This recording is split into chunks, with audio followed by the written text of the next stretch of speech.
Well, hello guys, welcome back. Either you're going to get 2 for 1 or I'll hold this for tomorrow, we'll see. But my horoscope this morning said that someone's protecting you from the truth, and I thought that's really unusual, and I think I just spit on the mic, lovely. And I thought, okay, what truth? And for some reason something kept bothering me about, the fur trade and everything.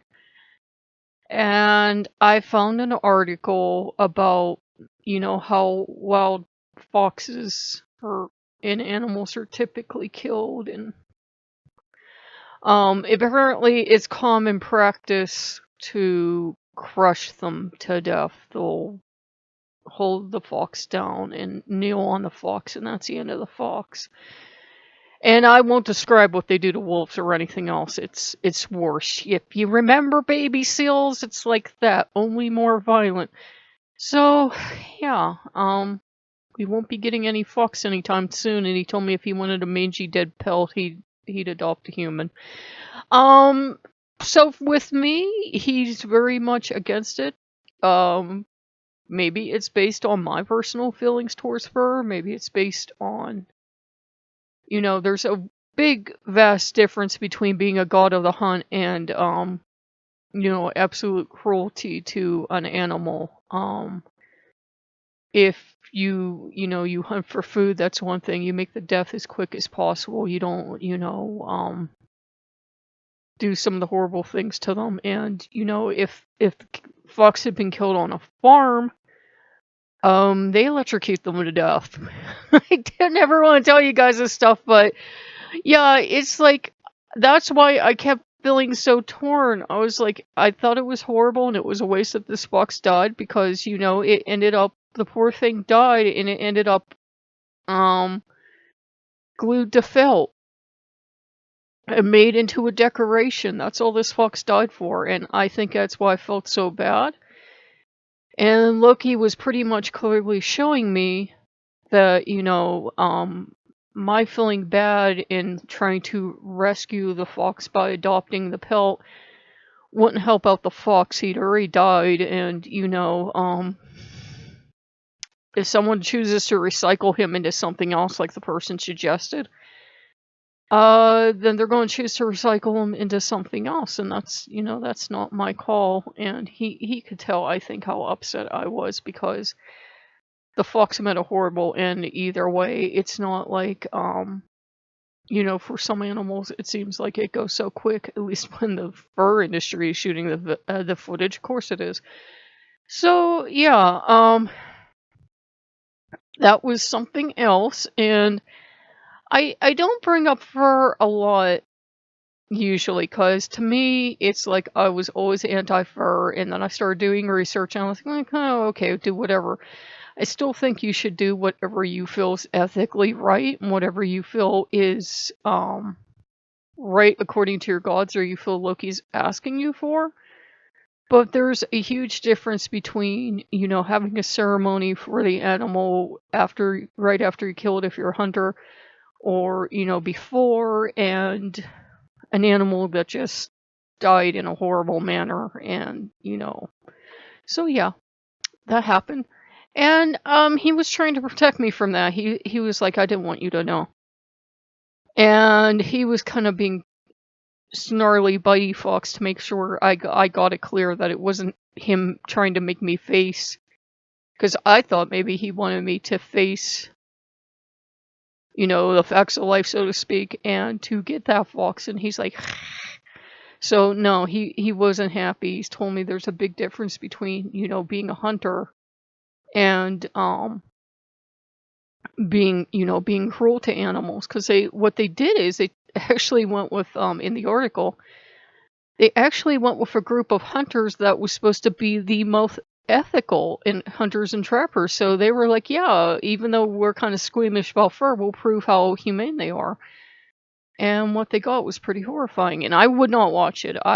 There was a fox caught around the neck by a wire catch pole, like usually they use to rescue. Well, they weren't rescuing this fox, and the fox was screaming and his paws were out and he just looked terrified.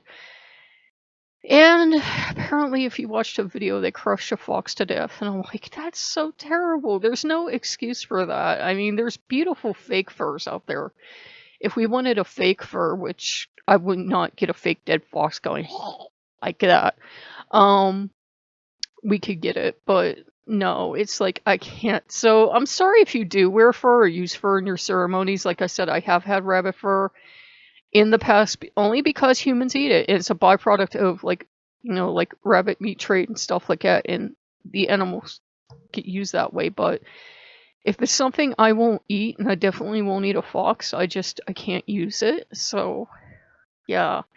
I know that's kind of weird, but I thought he was pushing me towards facing it and like becoming open to it and being a real pagan. Because pagans that do use it are really vocal, and they're like, you so-and-so pagans that won't use it, you're horrible people. And it's just like, I can't ethically excuse an animal suffering like at the moment of death. I mean, if it just like fell over and the death was that fast, I'd be okay with it. I wouldn't care what you were or used. But if it's tortured and has a slow, terrible death, yeah, that I can't condone. And they try to pass the blame off by going, well, other industries are worse. Your hamburgers died an even worse death. It's like, no, actually, they died relatively fast. So yeah, that was that. So I'm sorry if this video upsets anyone, but I kind of had to work through that. And I think you were all really patient watching me work through the arc of whether or not to ever use fur for him. I think it's very different when, say, somebody of the First Nations does it and it's a sacred ceremonial thing, than when people of any other culture, like our culture, where we really have no idea what our ancestors did in the past, and we just go and we get a fur. And we're told it came from so-and-so a place, but we don't know. Anybody can get any stamp and stamp a hide with whatever they want. You don't know where it really came from. Yeah, I'm paranoid, but I'm paranoid for the animals.